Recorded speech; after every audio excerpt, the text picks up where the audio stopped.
Try. Good morning. Welcome to the Dental Board of California quarterly meeting. Today is Friday, February 28th. I want to ask all of us to please turn our cell phones to silent and make sure they're off the table so we can avoid feedback noise. You may notice board members accessing their laptops during the meeting. They are using the laptop solely to access the board meeting materials that are in electronic format. This is an official business meeting of the Dental Board of California. The board welcomes public comment on any item on the agenda, and it is the board's intent to ask for public comment prior to the board taking action on any agenda item. If for some reason I forget to ask for public comment on an agenda item and you wish to speak on that item, please raise your hand and you will be recognized. Depending on the number of people who would like to testify on a particular agenda item, a time limit may be imposed. We ask all speakers to please stay on topic, and if a time limit is determined to be necessary, keep your comments to within that time limit. So I would like to call the meeting to order and ask the board secretary to please call the roll. Burton. Here. Burton, present. Chan. Aye. Chan, present. Felsenfeld, absent. Lai. Here.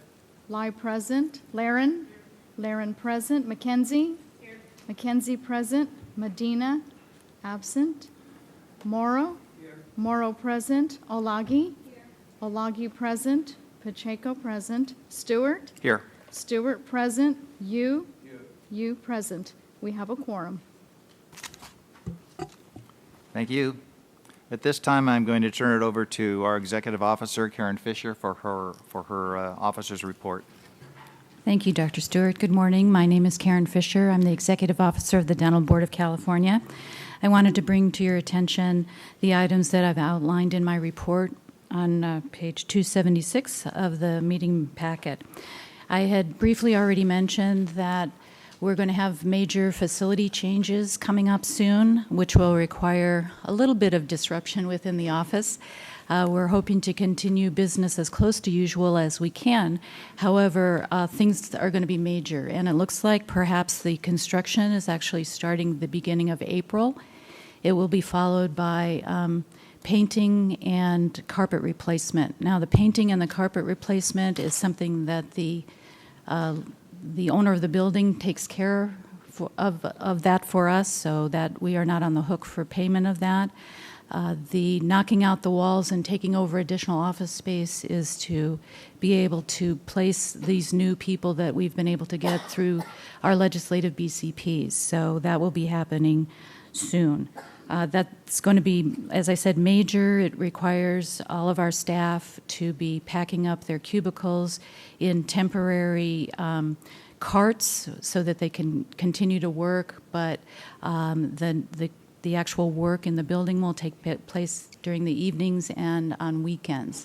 So we will keep you posted, and hopefully everything will be done by the May meeting, so stay tuned for that. I just wanted to let you know that the governor did appoint a new agency secretary, Lourdes Castro Ramirez. This person is coming from San Antonio, Texas, and apparently has a high degree of experience with dealing with the homeless. And since our agency that oversees the Department of Consumer Affairs also deals with housing, as we know, that's a critical issue in California. So we're looking forward to seeing the guidance that this new appointee will be bringing to the state. Our staffing issues, we have a number. This is probably our highest vacancy rate that we've had in a long time. We have been recruiting diligently and conducting interviews, many interviews over the last couple of weeks. It is a lengthy process within the state of California, hire people, and we're trying to get the vacancies filled as quickly as we can. We're expecting, again, by the May meeting, we will have a number of new people on board, and we'll be reporting that our vacancies will be more down along the historical level as they typically are for retirements, people moving on to different positions for promotions, and for whatever reasons they decide to leave the board. Another item that I have reported on that will have an impact on our meeting packets perhaps is compliance with the Americans with Disabilities Act. And I won't go over all the details that I've written in your packet, but the requirement needs to be fulfilled now. Anything that's posted on our website needs to be ADA compliant. And so we'll be working closely with the Department of Consumer Affairs to ensure that we comply with this act. Our staff has not yet been trained to know how to produce documents in this format, so we're hoping that that training will be coming up soon. And we anticipate training most of our staff to be able to know how to make all documents ADA compliant. Just wanted to report since our last meeting in November that, of course, our sunset review legislation, AB 1519, was implemented January 1st of 2020, and there were a number of different changes in our pathways to licensure. After the board meeting in November, we did post a banner on the board's website, a red banner that essentially outlined what all the changes were going to be. We sent notifications to the dental schools, letting them know the changes in the licensure pathways. We sent letters to the 2 foreign dental schools that are currently approved by the dental board, letting them know the changes that have occurred. And so those administrative details were started last fall in anticipation of the changes that were going to be occurring January 1st. To date, we don't see that there were any issues. There were stragglers, of course, who didn't know these changes were going to be happening, and we're trying to deal with them on a case-by-case basis. But for all intents and purposes, I believe the transition so far has been smooth. And so we'll continue to monitor that and report back at future meetings. I had also mentioned in my previous executive officer reports that the Maximus contract, Maximus has been the vendor for the diversion programs that 8 boards within the Department of Consumer Affairs utilize. They were awarded the contract, which is good news for the current participants. So they will have continuity in the delivery of this program to them. Based on some of the comments we got yesterday with the diversion report, we will be putting something on the agenda, a future agenda, to give you more details about diversion, the costs, the participants, and I'll be meeting with the Diversion Evaluation Committee in April to discuss with them whether they have any ideas to move forward, and I'll be bringing that back to the board. The last thing that I wanted to report on, as you know, the school in China started the process for approval of their dental school by the Dental Board of California last June. We went, Ms. Burton had appointed a subcommittee of Dr. Morrow and Ms. Pacheco to review the application, and the process essentially is outlined here in my report. The bottom line is that the school got the additional information to us the first part of December, and it was determined that there were only 11 working days left to be able to review the packet as well as to call an emergency dental board meeting, and we determined that that was a deadline that could not be met. So the school was notified that in order to become an approved foreign dental school in California, they would need to go through the Code of International process. Are there any questions? That concludes my report. Thank you, Karen. Any public comment? None?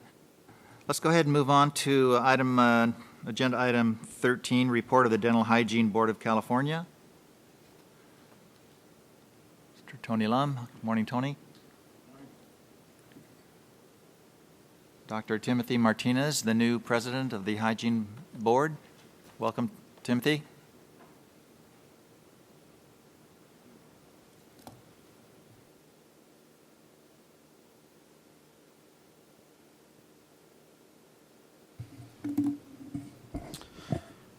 Good morning, Mr. President, board members, and staff. I'm Dr. Timothy Martinez, the new DHBC president for 2020. And I'm here with Anthony Lum, the board executive officer, to report the Dental Hygiene Board activities to you.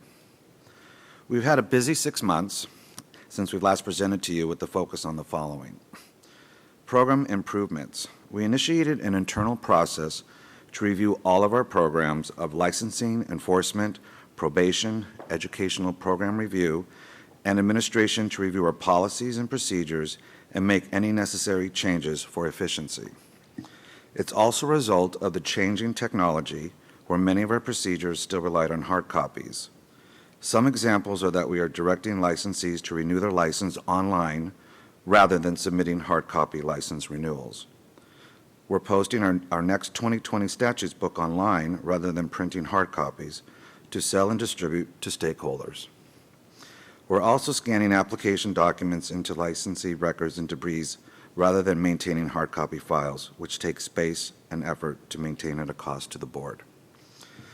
Number 2, occupational analysis.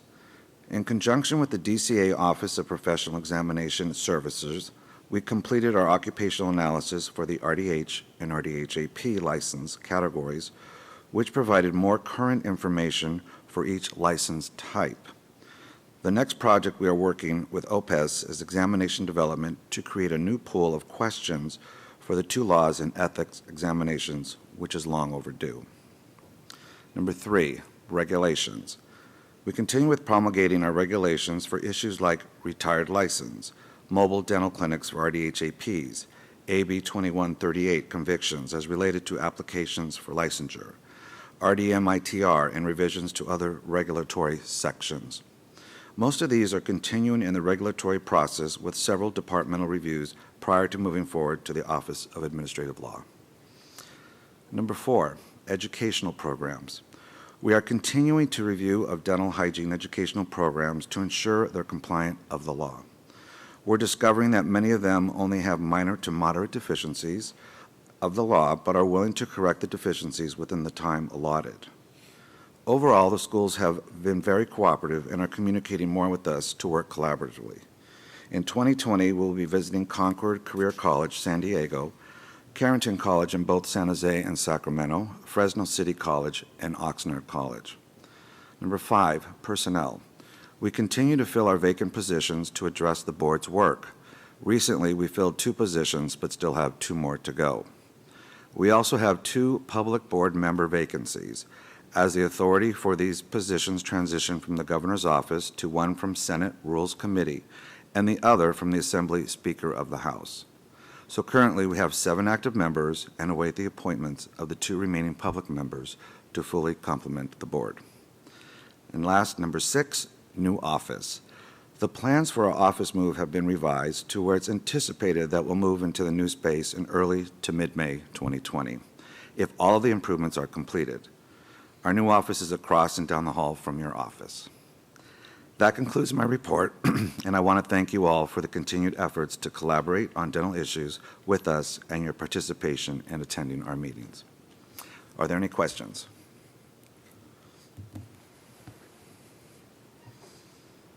Thank you, Timothy, for that report, and I look forward to coming to your meeting, in a couple of months? Yes, April? April. Looking forward to that. Dr. Morrow has a question.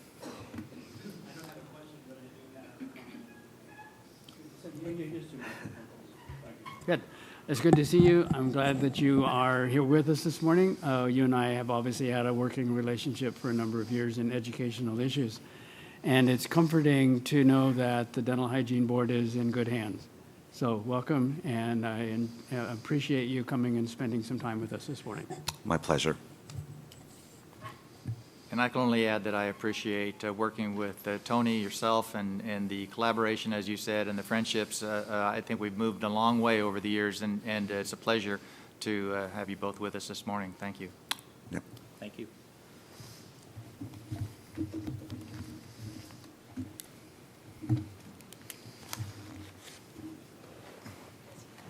It's my pleasure to now ask Dr. Stephen Frederickson to come to the podium and give us an update on the American Dental Education ADEA Compendium of Clinical Competency Assessment.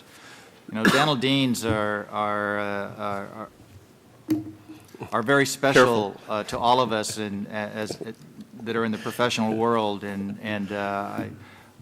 it's a real pleasure, Dean Frederickson, to have you take some time out of your very busy schedule and come to the dental board. Thank you. Thank you very much. I appreciate the opportunity to be here to talk to you about the compendium today. I also want to thank you for your service to the citizens of the state of California. My first encounter other than licensure with the dental board was in 1983 when I went to Idaho and started to work with the dental board there as an educator there. So I understand the complexity and the depth of issues that you all face, and started a process working with them on remediation of practitioners. And to this day, we still have a couple faculty who do that on occasion for the dental board. So I think it's a very productive relationship, but I do thank you for your efforts on behalf of all of us in the state. And there we go. Okay. So a couple quick legal disclaimers. I am not officially an ADEA member. I mean, not an official ADEA employee. I'm here in a volunteer capacity. In full disclosure, I serve as the chair of the Compendium Workgroup that we're going to talk about. I'm also chair of the ADEA Council of Deans. I'm the ADEA rep to the Commission on Dental Accreditation, and I'm the past chair of a couple of committees that have contributed to the work. So I've been involved in this licensure arena for about 5+ years now. But what I say hopefully represents the American Dental Education Association, but I can't guarantee that I say that I represent them fully. For those of you who are aware or maybe haven't been aware yet, the latest addition to the political landscape within dentistry is the Coalition for the Modernization of Dental Licensure. This is a key recommendation of the Task Force of the Assessment of Readiness for Practice, which was a joint task force put together by the American Dental Association, the American Dental Education Association, and the American Student Dental Association. And it started in 2015, ran through 2018. It actually started at the behest of Carol Summerhays, a California, when she was in the presidency point. And it's really a tipping point in the change in licensure, as we've been trying to do for a long time. In less than a year, it has over 50 organizations that are part of this coalition, many of the key players in dental education, state dental associations, I think including the California Dental Association, multiple specialty organizations, and it continues to grow day by day. And the concept is that we can do this together rather than try and do it individually as far as licensure reform is concerned. There's two main goals of the coalition. One is to look at a valid and reliable evaluation of students without the use of the single encounter procedure-based exams as far as a high-stakes exam. And the second is to achieve portability, especially as it relates to initial licensure. This is one of the key facets that today's graduates need. Not going to go through all of this, obviously, but this is the actual print from the report from the Task Force on Assessment of Readiness for Practice. And among the three options for the valid and reliable clinical assessment, number C is completion of standardized clinical competency assessments. And the two examples that they provide are the California Hybrid Portfolio and the Compendium of Clinical Competency Assessments. Going back slightly, the California Hybrid Portfolio Examination, was really truly the first transformative change to the initial dental licensure process in over half a century. And many of you in the room know the history of it, and some of you in the room helped write the history of this transformational attempt at changing the examination. One of the key components that contributed to the success was that it was a collaborative effort involving the Dental Board of California, the California Dental Association, and the California Dental Schools.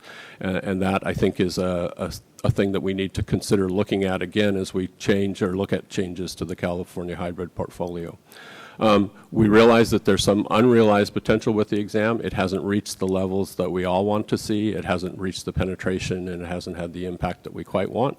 And that doesn't mean that it's not a good idea. As a matter of fact, I think it's actually a great idea. I think there are just some logistical things that we need to consider moving forward to make it more successful and to realize that potential, because I think it still stands as the most transformative thing that's been done.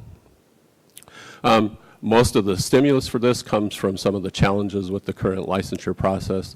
the use of the single encounter exams. The challenge is they're primarily based upon techniques. They provide an incomplete picture of the students. There are some things that miss out of it, and it can result in inaccurate assessments.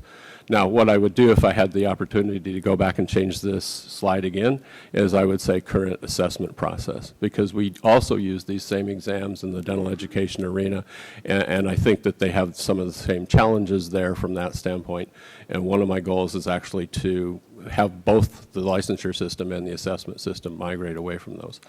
The advantage we have in dental education is we have a lot of additional things on top of it. This isn't the only way we look at students for competency. So if you look at dental and dental hygiene programs from a Commission on Dental Accreditation standpoint, all of them have to have a comprehensive and overarching assessment plan for the students. And this schematic just shows one of the areas. If you look at dental education in particular, and look at the number of assessments there, you can see, you really can't read all the text in there, but if you look at didactic assessments alone, there's usually over 400 assessments of the dental students over the course of their time period. And if you look at the technical and clinical, there's actually over 1,000 assessments of students that are accomplished prior to graduation from a CODA accredited school.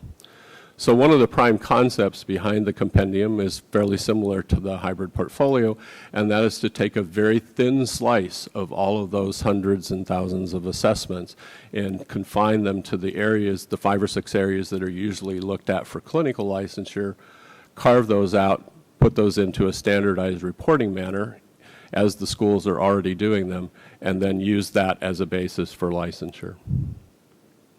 So the compendium work group used the following as far as a charge to kind of go from that direction, and I like to say it was a build to suit project. The work group was put together to essentially develop something that would be suitable from the standpoint primarily for licensure, and you can see the goals there are actually fairly similar to some of the goals that the portfolio has from that standpoint as well. What we did find as we went through the iterative process of developing it was most of the schools who looked at it, most of the focus groups who looked at it, didn't just view it as a way to licensure. They actually thought it was a very good assessment model going forward. So this just gives you an idea of, we couldn't call it the thin slice, so we had to go to Webster's to come up with a definition for it, and so we used the word compendium to do that. So what does it look like from a foundational concept? So there's 3, competence, independence, and fidelity. The competence, we look at, again, the faculty, similar to the portfolio. We look at the faculty, calibrated faculty as the workforce in determining the competence, but we use a little different model. We use one that was developed by Pam Overman and Cindy Amiot Godot. And that's pretty much the lifetime of their work was clinical assessment. So it's use of multiple assessments by multiple evaluators longitudinally over the dental student's career. So you could watch them as they go through the learning process and their ability to produce restorations and or procedures and or whatever you're asking them to do with greater and greater sense of competence going forward. We added independence from the entrustable professional activities literature. This isn't as common in dentistry right now. It's fairly common in medicine. It has a wide body of literature behind it. Essentially what we're looking for is not only can the students do the procedures competently or provide patient care competently, but can they do it independently? And in the case of the compendium, we ask them to do it independently repeatedly. And then the third element is fidelity. So as we looked at this, we wanted to look at the entire process of patient care. So we don't just look at the technique or the procedure or what the student is doing at that time. We look at the pieces of the patient care process that contribute to appropriate patient care. So it's treatment planning, it's making sure that they have the armamentarium, making sure that they've evaluated the medical history, all the way through the procedure as well as the documentation and the communication with the patient. So even though it represents a fairly thin slice of what the students do from an assessment standpoint, it's deep in that it goes all the way from the beginning to the end of the patient care process, which is what we want when we're looking at practitioners who are ready for practice. I have to give the work group a lot of credit in addition to working on the actual competency process themselves. They looked at how can this possibly work within a dental school environment. So a lot of the focus groups that we talked about were how would this work in your school? Would it work? What would we need to do? That sort of thing. So this is basically a draft of how the process would work. It looks fairly similar in that it ends up with the student being awarded the degree and the licensing jurisdiction issuing the license at the end. I would call your attention to the top right two blocks. Part of what is very often a misconception is that this compendium process is designed to not involve third-party oversight, not necessarily involve other outside looks at what the dental school is doing. I don't believe that that's in the best interest of the profession, so this keeps third-party oversight, and that could be in the form of either regional testing agencies who look at the verification of the process or states that did that from that standpoint. So it's not intended to cut that out of the process. As a matter of fact, it just has to be done in a different manner from the standpoint of the compendium. These are just a couple examples of the independent scales. We use the Chen and Ottawa scales. Those are the two that are most frequently used in the EPAs, and then we modified those for dentistry from that standpoint. And they have the most literature behind them as far as their utilization. Thin slice, for dental, we looked at the 5 that are typically available, or typically the most robust in the various different dental boards. For the dental hygiene, we looked at the 8 that are part of the ADEA clinical standards of dental hygiene practice. So we do have dental hygienists on the compendium as well. They face as many challenges or more in the licensure process than dental students do. So this is a draft of the components of the rubric. Just shows you that when we're looking at 4 different domains, we're looking at preparation for patient care, the patient care and appointment management, the procedure, and the professionalism. And then in each of those 4 domains, we look at whether the student is able to meet or exceed that or does not meet, and then we look at the independence factor. The same factors are listed on the right-hand side for dental hygiene students, and again, those come from the dental hygiene practice standards from 2016. When you do this, you collect a lot of data. You very readily find out how the students are tracking through a learning trajectory, and you can see that competency is, in essence, not a single exam, but it's a state you get to eventually through the process. These are the outcomes from that standpoint. We believe that it's a very valid and reliable assessment of clinical competency. It's completely integrated within the clinical education experience. We use broad categories for that purpose. The only standardization is in the reporting process, so the schools maintain their autonomy as far as their essentially the small criteria that they use for individual procedures don't have to change as a result of this, provided they're using an acceptable set from that standpoint. I'm here today partially because of the leadership opportunity this offers for the Dental Board of California. There's kind of a constellation of events taking place within ADEA. The assessment summit last February essentially looked at this assessment model, felt that it was broadly applicable to dental education and continues to push that forward. There's a group within dental education that's revisiting what are called the competencies for the new general dentist, and they'll be out probably this summer to late fall. CODA is undergoing the predoctoral standards revision, which is what does once every 7 years. So it's an opportunity to open things up because very often schools feel that the CODA standards may hold them back from innovating and moving forward. And then ADEA is moving forward with the compendium implementation plan. I think given California's history of having that transformational leadership in the change to dental licensure, it would be appropriate if the dental board would perhaps consider either an ad hoc group or an existing group subcommittee within the board to work with the dental schools, once again under the convening of the California Dental Association, to form that same triad that successfully did the California hybrid portfolio and look at the opportunities to meld the compendium and the portfolio so that both can be more successful going forward. And with that, I'll close and be happy to answer any questions that people have.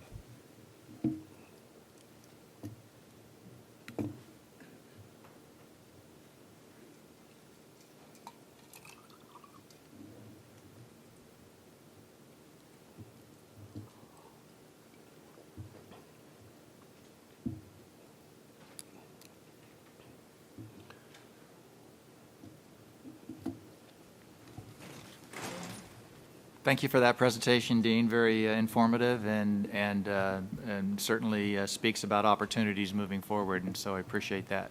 I do believe Dr. Morrow has a question and possibly others. Dr. Morrow. Thank you. Dr. Frederickson, thanks for coming and spending your time with us. I know we have met previously regarding the process of developing the ADEA Compendium, and I just want to say that I am in full agreement with the process and with the concept. I believe that my knowledge of the deans in dental education in California will be very supportive of and are already aware that the process of developing competence and assessing competence in our students is multiple in nature, done in multiple times at multiple levels by multiple assessors. So it is a very broad concept, and this is in compliance, obviously, with the CODIS standards. So I don't think it's going to be an issue of the dental schools in California not being on board with this process. My concern is, as has been a major stumbling block, I think, for the portfolio process, is other dental boards and licensing agencies in the country accepting the results of that process. And, that's one of the major, I think, difficulties that we have had with the portfolio process, not with the concept itself of assessing competency, but with other dental boards and licensing agencies being willing to accept that as meeting their requirements for licensure. So does ADEA have a plan to, let's say, market or encourage dental boards to step on board with this process? Through the chair, if I may. Yes, indeed. I think that's actually one of the advantages of trying to work the portfolio and the compendium together. So the compendium comes out of ADEA, which has a national footprint, and it's also part of the Coalition for the Modernization of Licensure. And that's part of the reason that ADEA has been at the forefront of the discussions within the coalition, is to start to build that national footprint for whatever we're doing, rather than doing it, at one individual state level. So part of the coalition's key goals, as you noted, was to increase that portability, especially as it relates to initial licensure. So that's, as the coalition goes to each state and talks with the dental boards or the legislators or whoever they're talking with, they're talking in terms of creating that level of portability. So by putting the two together, it helps build that portability that's been a key component that's missing from the portfolio. Appreciate that. And with dealing with the portfolio process, I presented the portfolio concept to a number of licensing boards in this country upon invitation, and most of them that I met with and presented were accepting of it, and some of them even accepted the portfolio licensure process. But it takes some personal work, some one-on-one or one on each dental board to have them a better understanding of the process. A lot of them don't realize just how thorough and independent an assessment of competency in our dental education institutions in this country is, because it wasn't that way when they went to school, maybe. Right. And I would agree, and I think that's where the coalition of having the ADA, ADEA, ASDA, and the other 50 members of the coalition come into, because they look at what is the best way in each individual state to communicate with either the board or the legislature or whoever the powers are that are in charge of making those changes. So, and one more thing, and then I'll pass it on. With my knowledge and discussion with a number of dental boards, California has the requirement that the board itself cannot decide what examination to accept for licensure. That has to be a legislative process, where some states that I've spoken with, the dental board itself has the authority and the ability to decide what examination they will accept for licensure. So it's a double-edged situation there, where sometimes it requires the lengthy process of getting the state to pass a law that says that's okay. In others, it's a simpler process where the board just simply says it's okay. So there's a lot of work that needs to be done. Understood. Thank you, Dr. Morrow. Dr. Laren?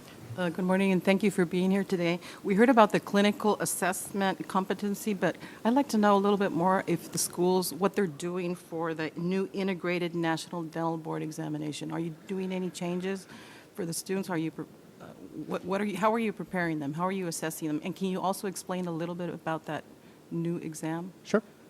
A little bit about the exam. So currently there's 2 exams. There's a Part 1 and Part 2. The Part 1 is designed to look at the basic and biomedical sciences as well as the introductory dental materials, things like that. And then the second is more clinically oriented. The integrated board has actually been in process for more than a decade now, and the idea is to start to apply the basic and biomedical sciences to clinical care and test it just once through the integrated national board. The response to the Integrated National Board probably varies school by school. Ours happens to be a young school, and we were set up with a very integrated curriculum, so the changes that we have to engender are very minimal. Other schools have to look at different ways to integrate that information, and to my knowledge, all of them are doing that. Everyone is probably going to do it in a different way, however. But yeah, everybody's got to be on board with that by, I think, 2022. So. And how different is that exam? I mean, Well, we don't exactly know because all we've seen are some test questions, but they are starting to have students take it as a pilot, and so we'll start to see what the results are. They have given us some key pieces of how the patient box information is done and stuff like that, so they've shown us the format and that. It will probably be seen as it develops what it looks like. That's part of education's frustration is we can't exactly see what it is. So. thank you. Dr. Lauren, thank you. Any further questions from the board? Dr. Chan? Good morning. Good morning. In the rubric, it discusses as its first sentence about clinical competence. And intuitively, technically, let's back up a little bit. Clinical competence intuitively means technical performance of some function. It could be argued that clinical competence also includes a big variable of judgment, what pathway you're going to go. So the question comes is, I did see where part of the discussion was about professionalism. How does one teach professionalism? How does one measure it? So is that the question? That's the question. That's the question? Okay. Well, professionalism, humanism, some of those caring, all those concepts are sometimes nebulous and challenging to represent. I think from our perspective, each school would essentially define professionalism in this process, but each school probably would come up with a very similar sort of definition. The way we use it is we use it with the interactions that they have between the patient and themselves, the veracity of statements that they put in, let's say chart notes, how they interact with faculty, how they communicate, those sorts of things are all part of what we consider to be professionalism. Everything down to demeanor and dress at our school is actually part of what we look at from that standpoint. And I would agree that clinical competence goes far beyond just the technical procedure, which is, I think, part of what I like about the compendium is it has the fidelity of the entire patient care process from beginning to end. Well, just as the basis of the question was, based on your experience in Idaho and based on your experience with the dental board, one of our main functions is enforcement. It is our main. And when we have these disciplinary cases, very often judgment has come into play. Yep. So having variability with each school, I can understand. But there's got to be, like you said, some commonality where you can teach it. And then you were told that this is what professional conduct is. And then if there's a transgression, at least you presented it ahead of time. But there was, I didn't see anything in this discussion about how do you measure that. and then realize in a school environment, it's very sheltered. You're being watched. Out in the real world, you're not being watched, except when it comes to us. Yeah. No, I mean, that is the great challenge, and I do recognize that the majority of what you see is not an errant margin here or there. It's an errant practitioner here or there. So we understand that. The process has to start with selection. It has to cultivate professionalism throughout the academic career, and then it has to continue going forward. Part of it is how it's expressed, and part of what the students especially see as the great frustration with the current testing environment is it compromises that professionalism and ethics in order to try and get licensed. And so we ask them to do things that we would not want them to do otherwise out in the profession. So, but yeah, that will be our challenge. People will be our challenge forever. I can tell you that as a dean, it's also the challenge we have. Further questions, comments from the board? All right. Public comment? None. All right. Thank you very much. Have a great meeting.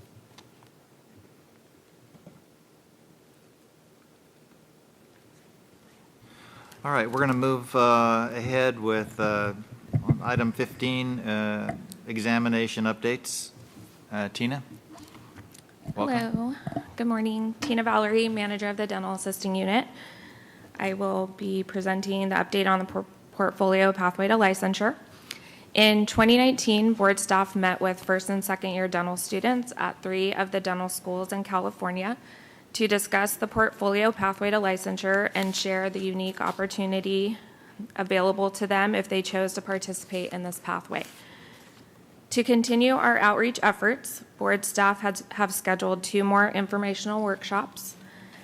On March 10th, we will visit Western University and are anticipating a visit to UCLA in April. We are hoping to schedule more visits to the other schools this year as well. And I'd be happy to answer any questions you may have.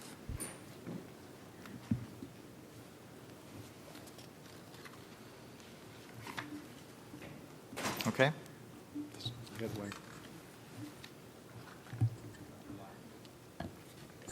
So what is the board doing to encourage the evaluators?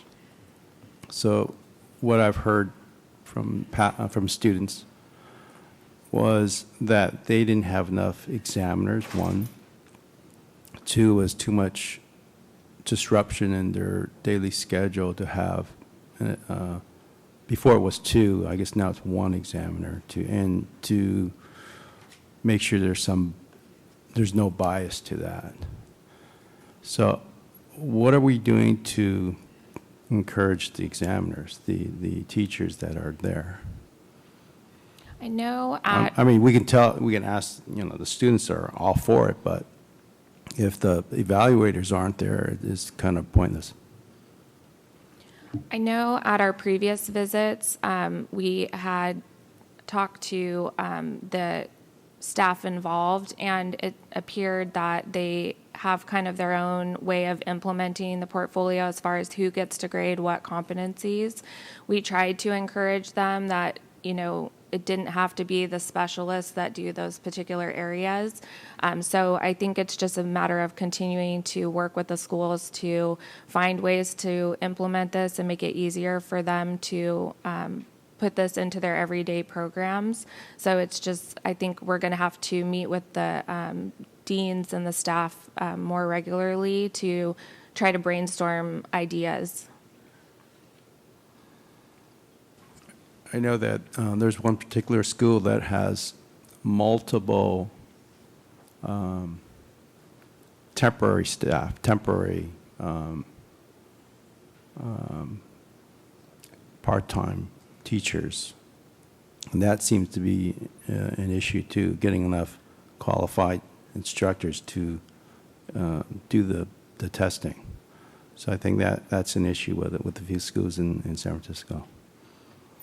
Yeah, definitely something we need to look into further to help make this more successful.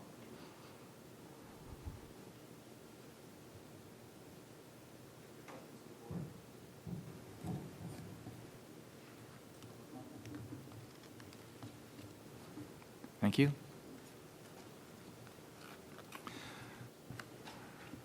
Western.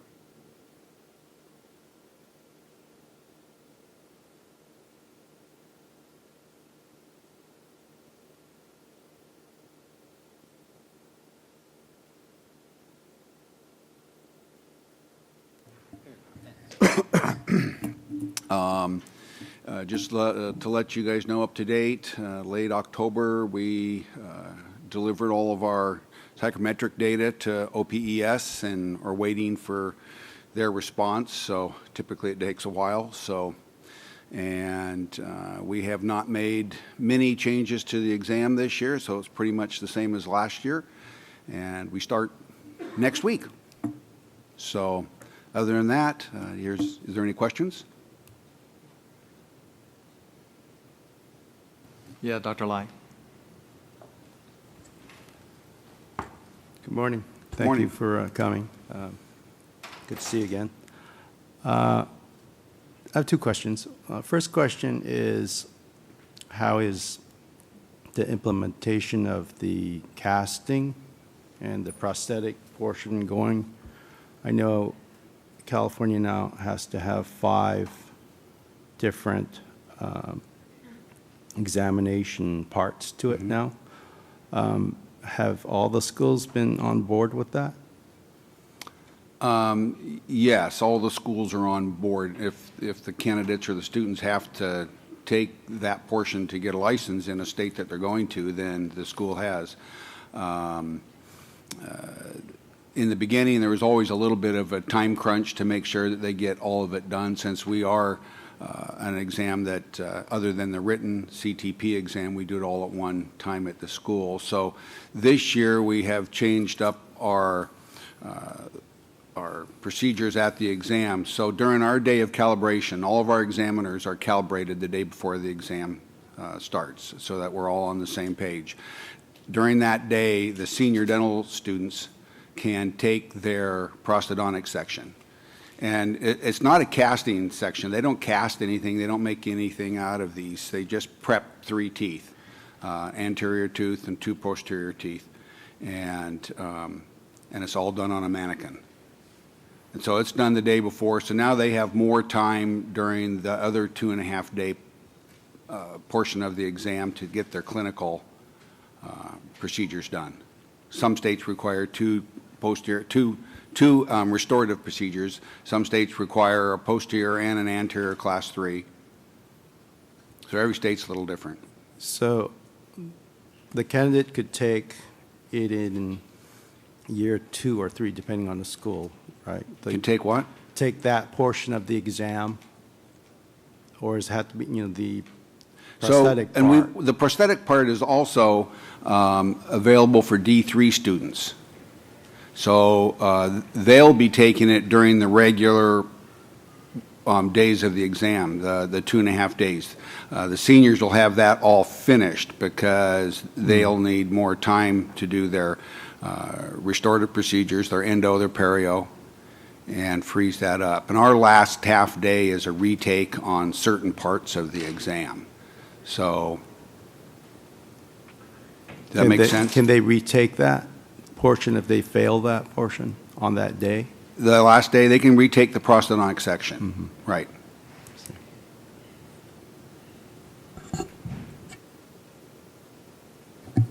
Dr. Lay, thank you. Dr. Morrow? Thank you. Thanks for being with us. Appreciate it. A couple of questions. Did I understand you to say that the prosthetic portion on the typodont can be done in the 3rd year of their education, or is that required that they do it in the 3rd year? No, it's not required. It's available to them. Some of the schools, they weren't ready for their 3rd-year students to be taking a competency exam with the REBs. So some of the schools don't participate in that. Some of the schools do. We are finding that a lot of the schools are willing to change their educational programs so that the D3 students can take their prosthodontic section during their D3 year. So remember, a senior dental student hasn't touched a plastic tooth in maybe a couple years, And so now we're asking them to do a procedure on a plastic tooth that have kind of lost some of that skill. So these seniors have to go back and practice on plastic teeth before they take an exam. We felt like if we can examine them during their third year, they'll be closer to the time that they were actually working on plastic teeth and probably would give us a better assessment of their abilities at that point. Well, I agree with you that with the difference between the plastic teeth and a natural tooth, and coming closer to my home and where I live, I never did do a root canal treatment on a plastic tooth as an endodontist or as a student. Now our students and our candidates are required to do a root canal treatment on plastic teeth. So, you know. And I've shared that with you before, you know, the frustrations of that. We've been there before. So the other question that I have is, I mean, again, the reality of the assessment of an endodontic treatment on a plastic tooth has, in my opinion, some strong questionability, okay? Second, could you share with us currently at this point, to your knowledge, how many states or licensing agencies accept the results of the REB exam? Well, that's changed. I think it's like 43. I'm kind of out of the loop for the exact numbers nowadays since I'm the past president, but I'm going to say probably 43, 44. And then it depends on whether you consider hygiene or dental, because Hawaii takes the hygiene, but they won't accept the dental at this point. Well, I'm focusing, since this is the dental board, I'm focusing on accepting for dentistry license. Yeah, dentistry, yeah. So I think it's 43. But that number has changed and is changing. Thank you.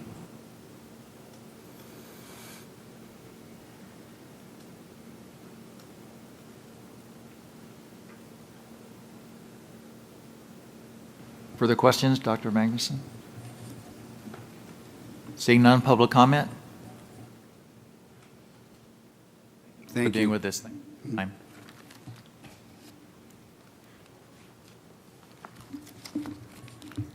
We're an update on the regarding the implementation of the American Board of Dental Examiners ADEX. Tina, thank you. Good morning. At the November meeting, the board voted to accept the ADEX examination as a pathway to licensure in California.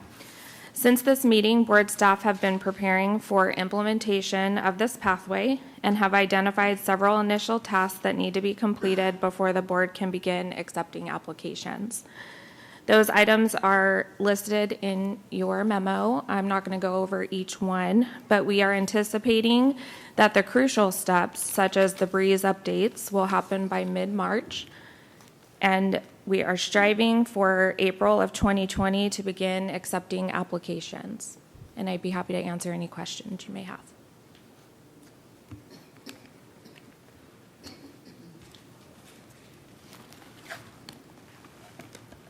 Dr. Lai. So there'll be a checkbox then of REB, ADEX on Breeze of what they have taken?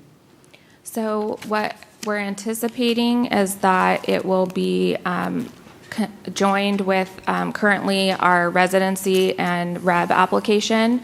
It would just be a separate selection, like you said, for the ADEX exam, since the requirements are the same for all three pathways.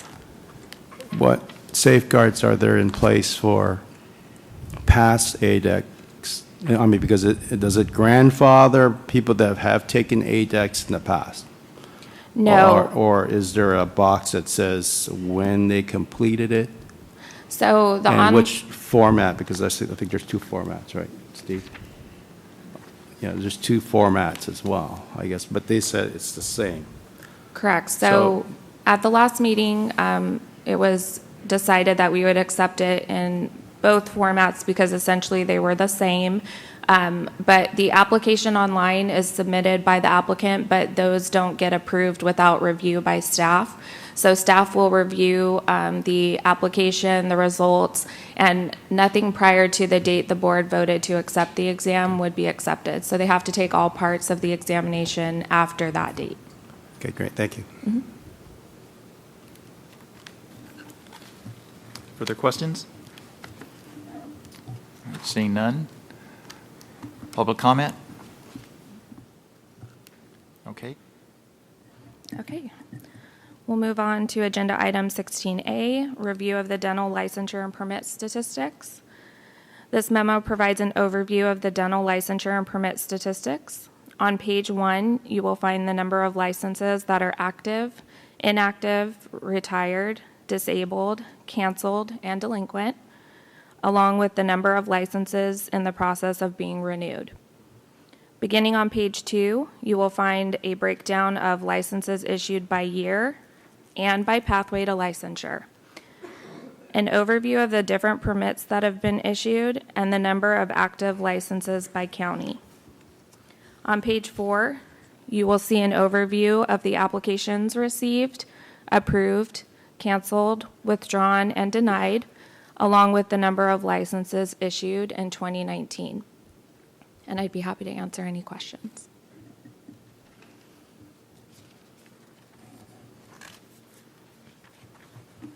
Questions for Tina? Hi, Dr. Tina. Laren? Hi, Tina. I just wondered why there's so many. Can you just explain a little bit about the canceled and withdrawn? What, is it because they were incomplete, or what was there's a lot? So the increase in the canceled and withdrawn applications was we did some cleanup in the licensing unit. So sometimes there's applications that come in that are duplicates. Some are applications that they submit partially but not fully submit. And so we have to go in and change the statuses of those applications to clean up our records. So we just did that project at the end of the year. So that would be the increase that you're seeing. You're welcome.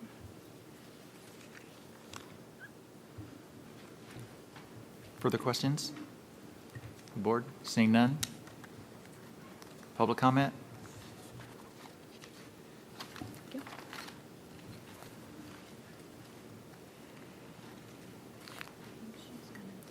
You're going to do Part B, Yes. please. Agenda item 16B is the general anesthesia and conscious sedation permit evaluation statistics. This item displays the evaluation statistics for the general anesthesia, conscious sedation, and medical general anesthesia permits from January to December of 2019. And it also includes the anticipated schedule for January and February of 2020. And I'd be happy to answer any questions. How are we doing in terms of recruiting for the evaluation program? How's it looking?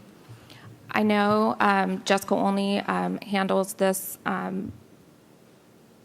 section, and I know she's constantly trying to recruit. I know she made a note in your memo that she's still looking for conscious sedation evaluators, and I think that continues to be a struggle.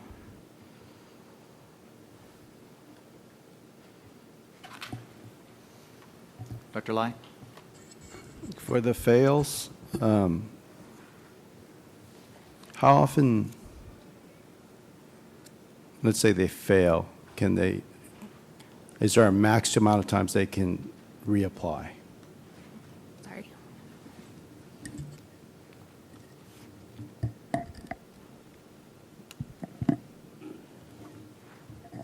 Good morning. Sarah Wallace, Assistant Executive Officer. If a GA or CS permit holder fails an evaluation, they're given the opportunity for a second evaluation. If they fail that second evaluation, then they can, the failures come before the board.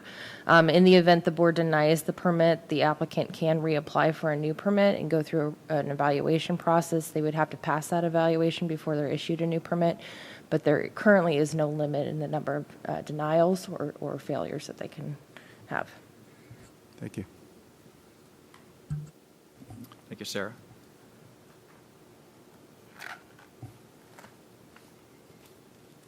Okay, Tina, thank you. Okay, we're going to be looking at this year for strategic planning again, and I'm going to ask Karen to update the board on that process. Thank you, Dr. Stewart. So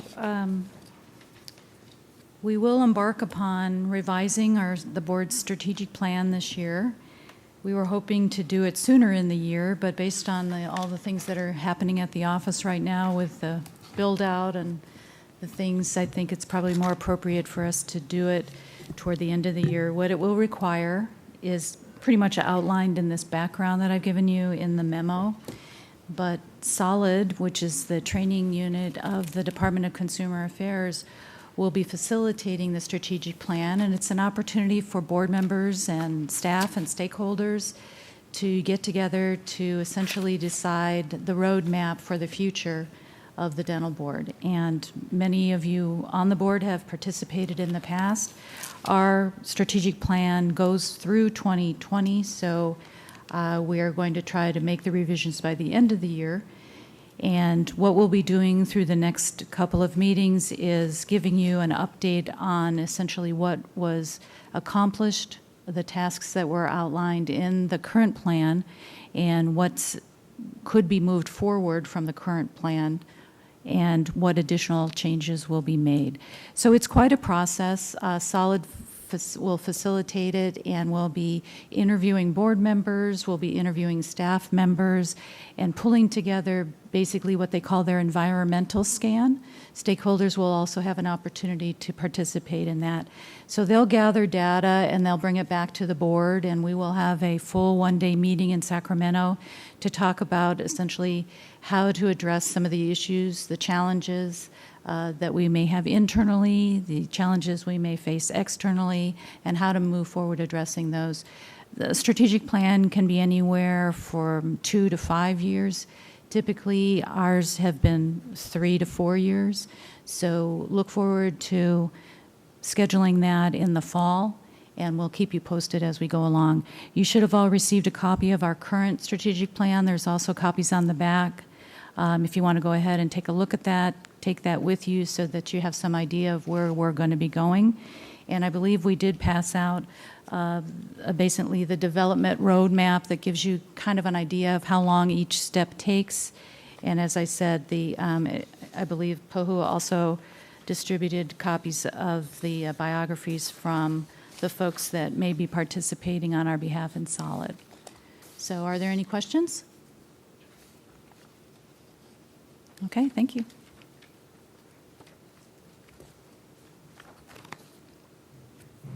I believe Gabe is coming up to get us item 18, legislation update.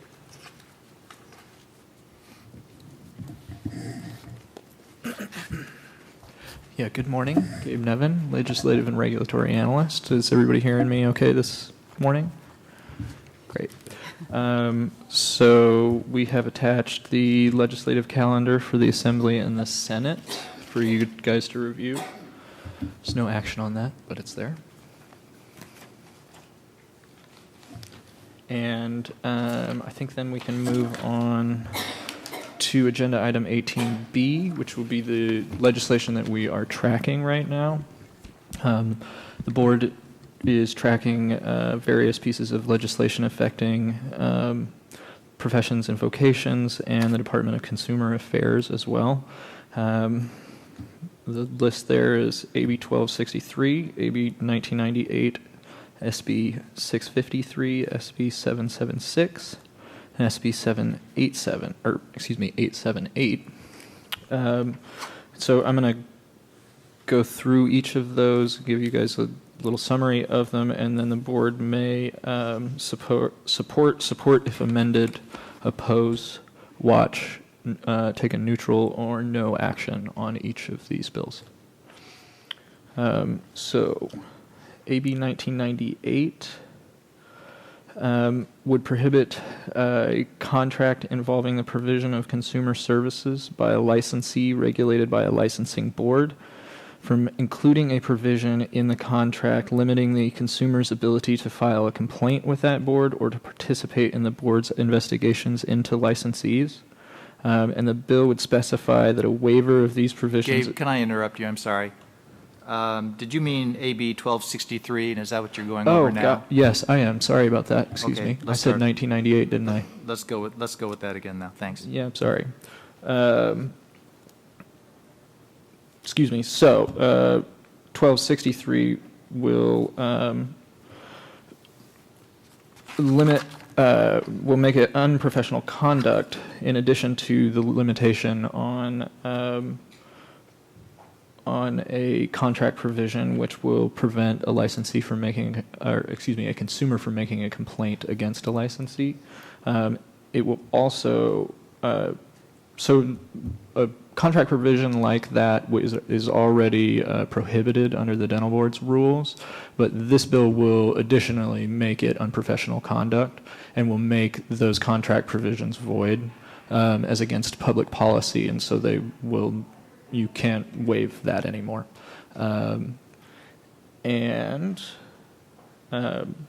We don't anticipate a major fiscal impact from this because it's already prohibited conduct, but it will, if there are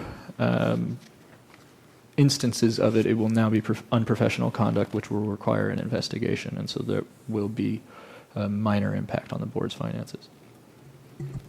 I'll just interject. So in our sunset review bill, the Assembly B&P actually inserted this language into our bill, and so I believe the chair of that committee now is extending this to other boards and bureaus that are affected by, under the Department of Consumer Affairs. So this basically says that somebody who goes for treatment with regard to dental treatment can't be required to sign anything that will say that they can't bring a complaint against the dental board. And so this essentially took effect for us January 1st of 2020, and the Assembly B&P now is going to take this across the board for other boards and licensees of other boards and bureaus. Excellent. And now, do we want to take a vote to take a position on these now, or will we do that at the end? I would defer to our legislative chair, and because there's so few of them, I would recommend we take each one by one. Okay.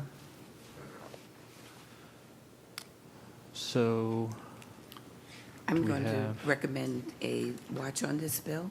Okay. So I'm going to move a watch. Second. Moral.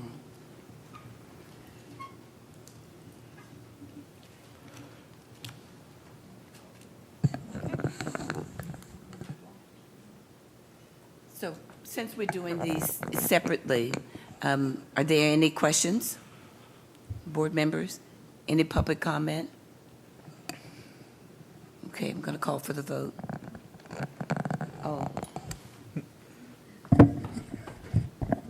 Mary McCune with California Dental Association. We just wanted to let the board know that CDA is coming out in support of this position, or in support of this bill, not only because it extends the provisions that we supported strongly in AB 1519, but from a public safety stance, this will protect consumers who receive dental services, dental hygiene services, or any type of healing arts services, so that they can go and, in the event something awry happens, they can go and submit a complaint to the licensing board. Thank you. Any other public comment? I'll call for the vote. Okay, Burton. Aye. Burton, aye. Chan. Chan, aye. Felsenfeld, absent. Lai. Yes. Lai, aye. Laren. Laren, aye. McKenzie. Yes. McKenzie, aye. Medina, absent. Morrow. Aye. Morrow, aye. Olagi. Yes. Olagi, aye. Pacheco, aye. Stewart. Yes. Aye. You. Yes. You, aye. Passes. excellent. Moving on to AB 1998. This bill would revise the unprofessional conduct provision,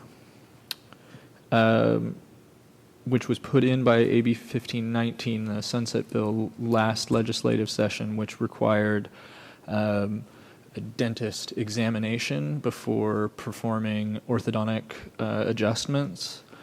And they have added the caveat that this must now be an in-person examination, and that's what this bill would add. dental board already treats the failure by a treating dentist prior to initial diagnosis and correction of malpositions of human teeth or the initial use of orthodontic appliances to perform an examination pursuant to that required of a patient of record as unprofessional conduct. This bill adds that requirement for anyone who's performing those via telehealth, and it would prevent telehealth orthodontic providers from using Business and Professions Code 1684.5A to avoid ever performing an in-person examination of patients who receive orthodontic adjustments. And that's a Business and Professions Code section that doesn't specifically say that it must be an in-person examination. So this bill specifies that telehealth orthodontic adjustments require an in-person examination, while other telehealth treatments may be conducted without an in-person examination. The fiscal impact of this legislation on the dental board will be limited to the minor and absorbable cost of investigating the new type of unprofessional conduct created by this legislation. I'm going to also move a watch on this bill.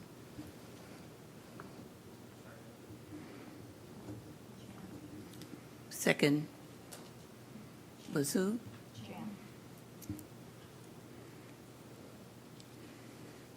Any comments, board members?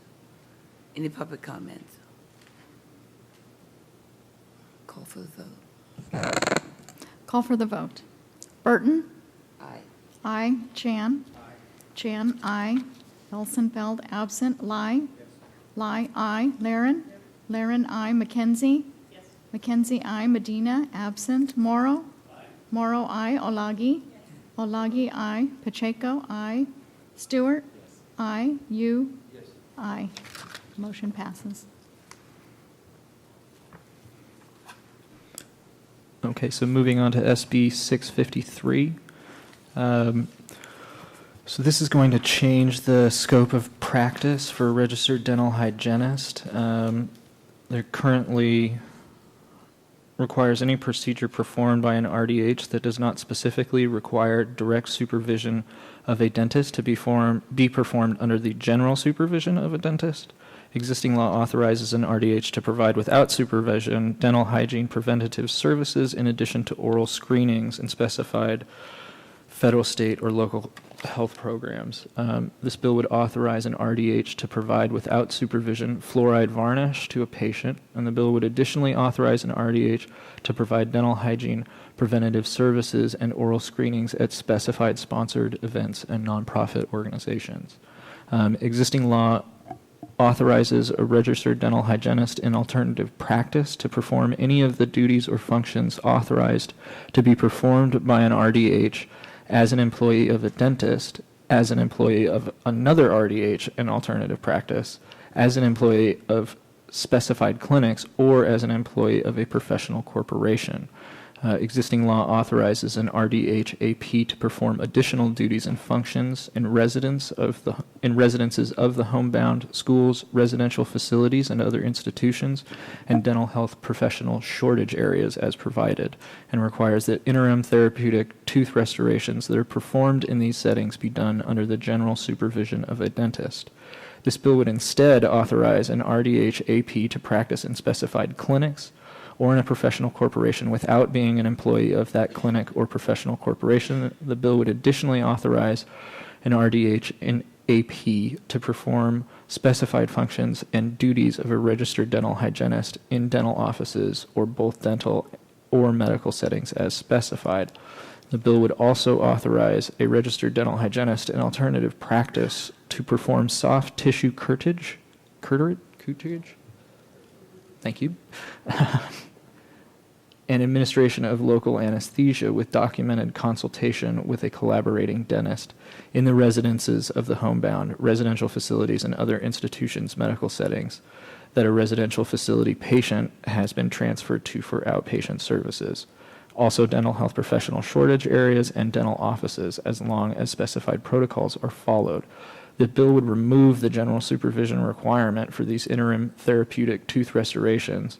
They're performed in specified settings and instead would require that a diagnosis, treatment plan, and instruction be provided by a dentist prior to performing the procedures. This This bill is going to impact dental board licensees, and then it changes the supervision requirements for various authorized procedures. So the bill would authorize an RDH to perform these new procedures in specified areas, and it changes the supervision requirements for dentists. And so we thought it would be good to bring it to the board's attention since it's going to be affecting dental board licensees.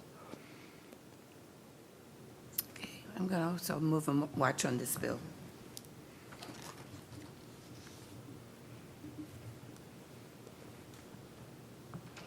Is there a second? Second.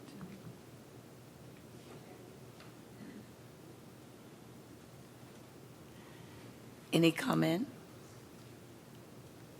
Any public comment?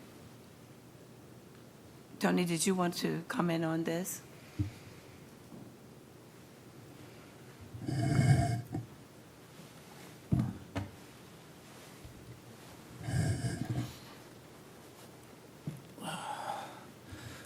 Hi, Anthony Lum, the Executive Officer of the Dental Hygiene Board. Hi. The board last looked at this bill back in November at our last meeting, and at that time we had a position of support if amended. However, the most recent amendments removed the areas that we had controversy over, and so this new amended version, I understand there's some communications that came about for these latest amended versions, and I plan to have some discussions with CDHA to discuss some aspects of it. But my board will be looking at this bill again in April at our meeting. Mary McCamus, CDA. We are in support of this bill. This is a result of months, if not over a year, of negotiations with CDHA, so we're pleased to be able to come to the table with CDHA and I think equally support on both sides. Thank you. Any more public comment? Call for the vote. Burton, Aye. Chan. Felsenfeld, absent. Lai. Yes. Laren. McKenzie. Medina. Medina, absent. Morrow. Aye. Morrow, aye. Olagi. Olagi, aye. Pacheco, aye. Stewart. Stewart, aye. You. Hubert, aye. Motion passes.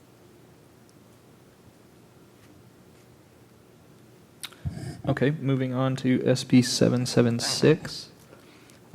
This bill would prohibit a post-secondary educational institution, private or public, from inquiring about a prospective student's criminal history on an initial application form or at any time during the admissions process before the institution's final decision relative to the prospective student's application for admission.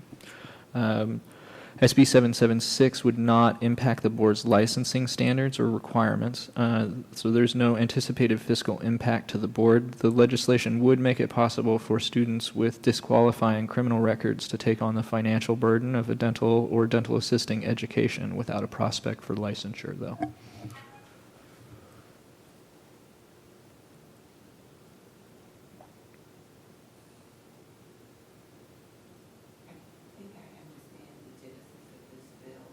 Use the microphone, please.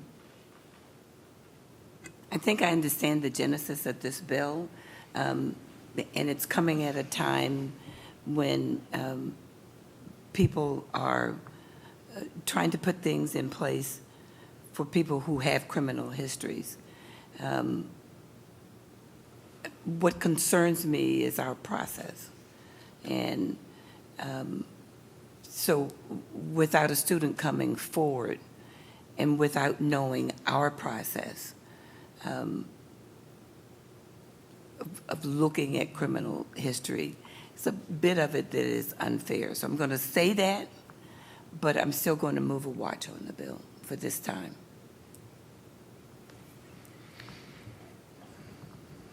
Is there a second? Second.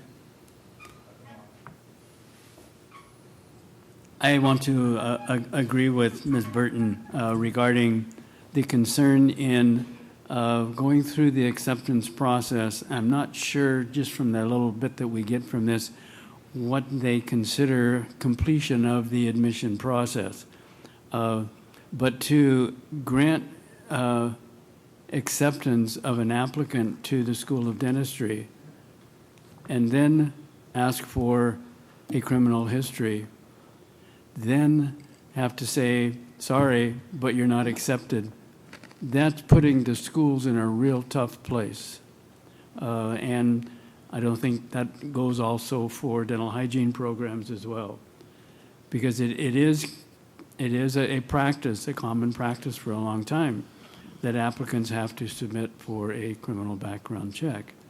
And in that respect, I would be opposed to this bill. However, if there could be some clarification regarding at what point in time can the institution do a background check? Can they do that background check before they offer the student acceptance, after they have completed all of the application process? Or do we have to wait until we say, yes, you're accepted, and then say, sorry, your background check was unsuccessful or unsatisfactory? That's a concern that I have. Any other comment? Any public comment? Call for the vote. Burton. Aye. Burton, aye. Chan. Chan, aye. Felsenfeld, absent. Lai.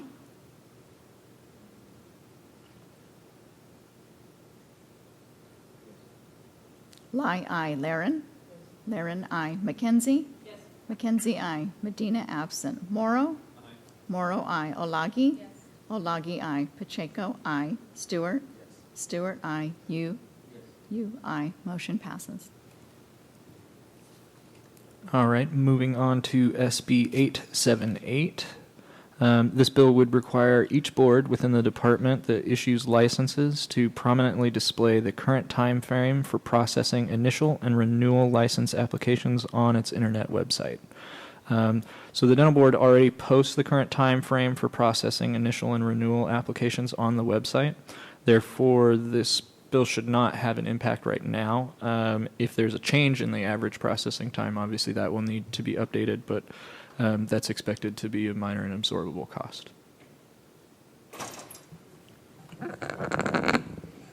Have you done any checking on this? Are you aware of any boards that don't comply with this?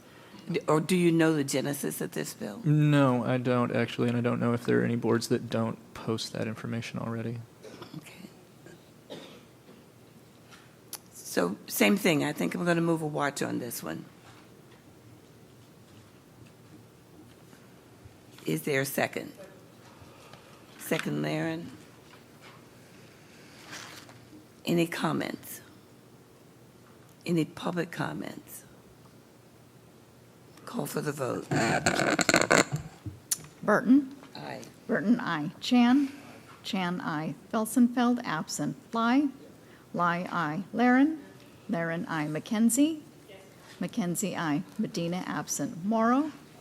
Morrow, aye. Olagi. Olagi, aye. Pacheco. Pacheco, aye. Stewart.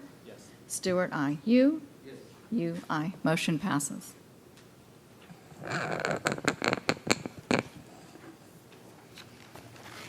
All right, that's it. Okay. For this agenda item. Before we conclude, because that ends this section. Oh. Before we conclude, I wanted to mention one other bill, but caution you that we cannot talk about it because it's not on the agenda. And this is a bill that was introduced recently after our packet was put together. But you might want to take a look at it. It's AB 3315. It's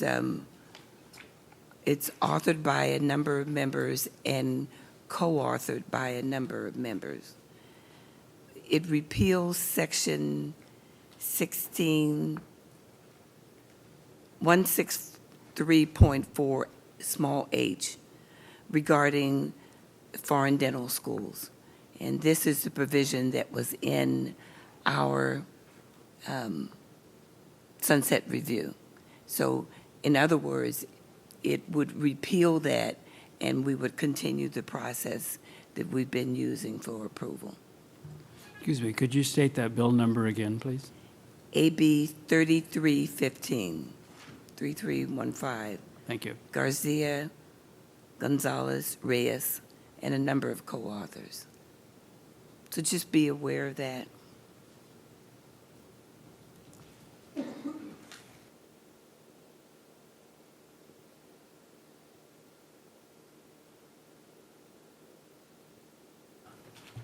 Thank you. Thank you, Fran. Let's move on to item number 19, regulations. We can take 5 minutes. Well, should we take 10? Let's take 10 minutes.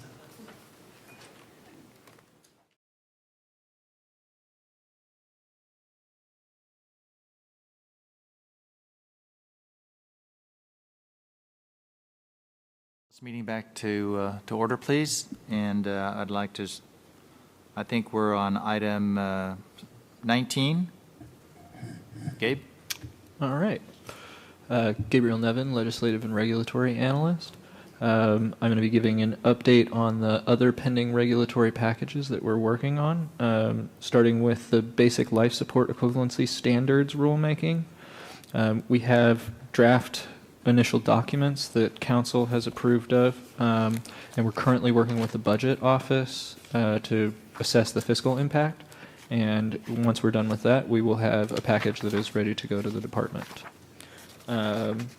For citation and fine, this rulemaking was actually, since this memo was written, we have some new updates, and this rulemaking has been approved by agency and was published, or will be published today.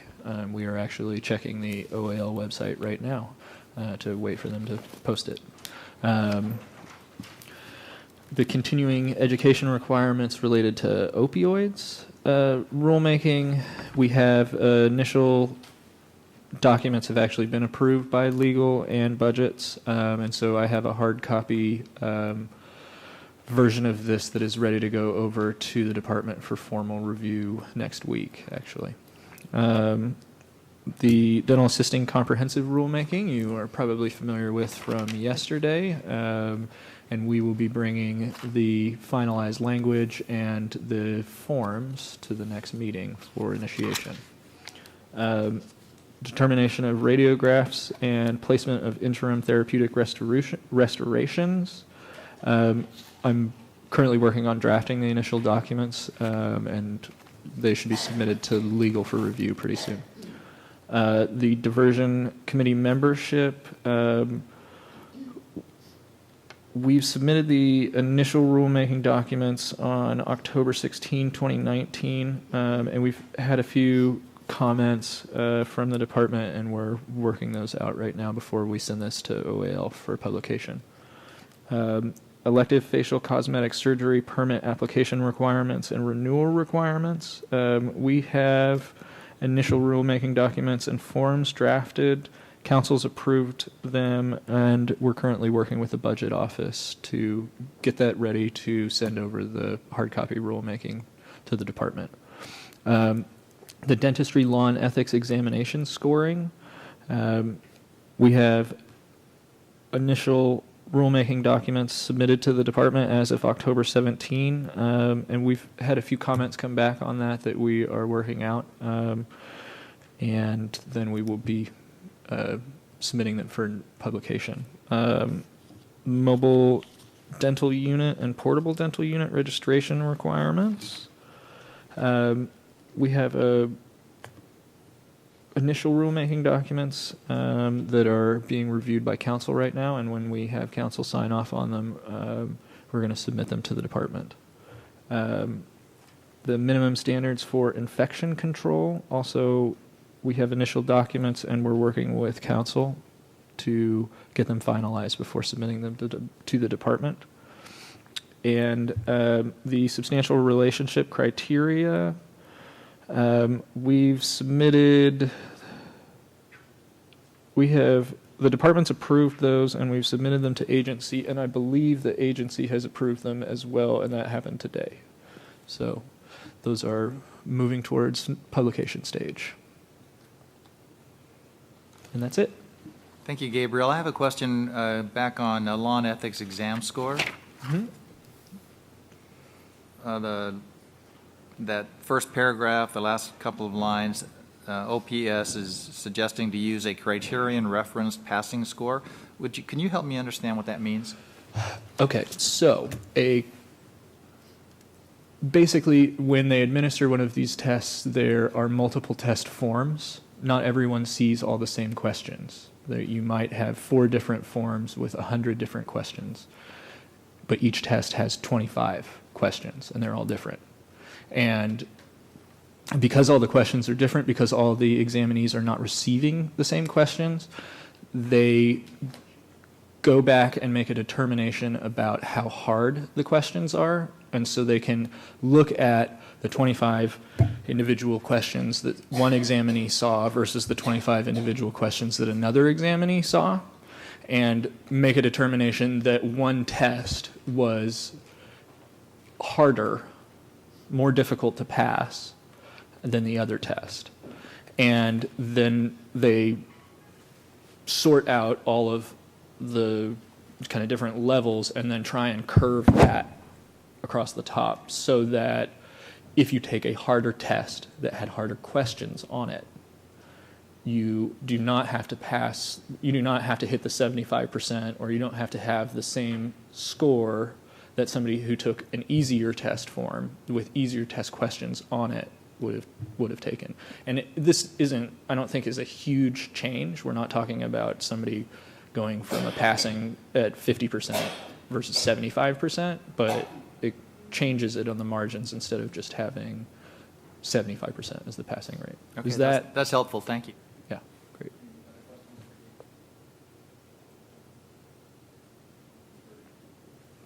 Not a question, but a comment.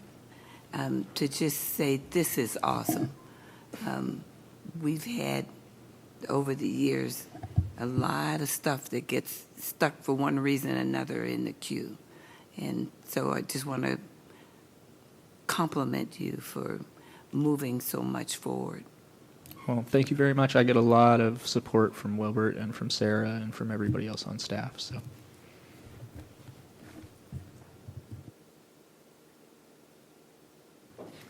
Further questions of Gabriel?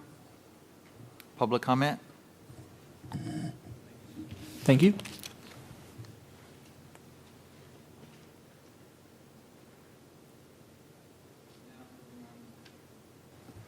Item 20, licensing certifications and permits committee report on closed session. Dr. Lai. Good morning, and thank you for keeping my committee together. President Stewart. You're welcome. We have a very efficient crew. Thank you very much. Thanks, staff, as well.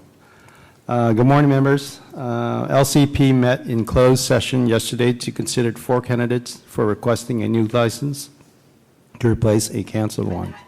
We also had 1 candidate that was seeking to replace a conscious sedation permit. Committee recommends our I hope the committee recommends our findings. Rosalinda will be giving our report today. After a thorough review, the committee recommends denial of MD conscious sedation permit. The following RDA shall be issued a new license with the condition that the applicant successfully passes the combined RDA General Law and Ethics written exam. CG, CM, JS, SS. This concludes the LCP report.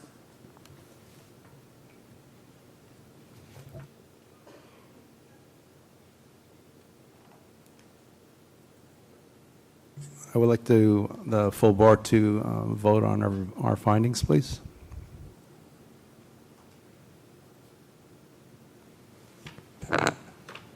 Vote called. Burton? Aye. Burton, aye. Chan? Aye. Chan, aye. Felsenfeld, absent. Lai? Yes. Lai, aye. Laren? Laren, aye. McKenzie? Yes. McKenzie, aye. Medina, absent. Morrow? Morrow, aye. Olagi? Olagi, aye. Pacheco, aye. Stewart? Yes. Stewart, aye. You? Yes. You, aye. Motion passes.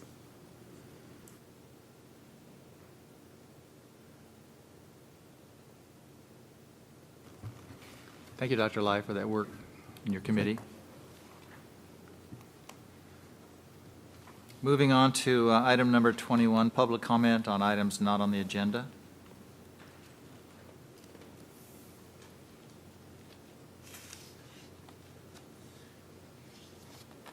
Dr. Laren, did I miss you? I'm sorry. I didn't consider public, but yeah, I did want to add something. No? 22. Okay, I thought you Sorry. was asking. Thank you. So seeing none, we'll move on to item 22. No, okay. Board member comments on items Board not on member. the agenda, yes. Oh. The CDC has alerted communities and healthcare agencies about the spread of the coronavirus in the community. So I was just, thinking, what is our responsibility as the dental board to protect the public and protect our patients and our dentists? I think we should probably look into having some kind of informational pamphlet or booklet or alert system on our website. And I think, this is really affecting the communities, and there's a lot of questions. There's also the supply demand for disposables. A lot of these products are made in China, for example. I heard like 90%. So how are we going to be prepared for this? So that's what I would like the board to look at.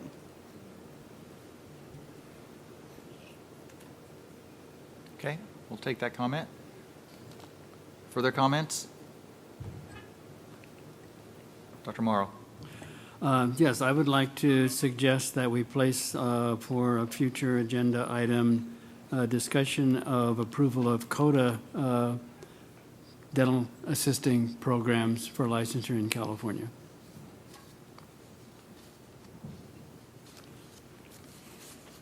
Say that one more time, please, so RDHs? RDAs? Yes, RDAs? right, dental assisting, right, RDH. I mean, RDAs, I'm sorry, not H, but RDAs.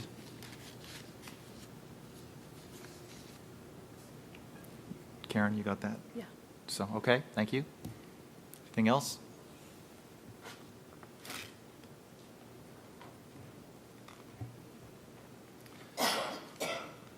All right, seeing none, I think that takes us to 23, which is adjournment.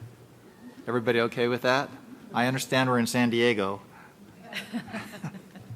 I have seen a little slice of ocean out my window, but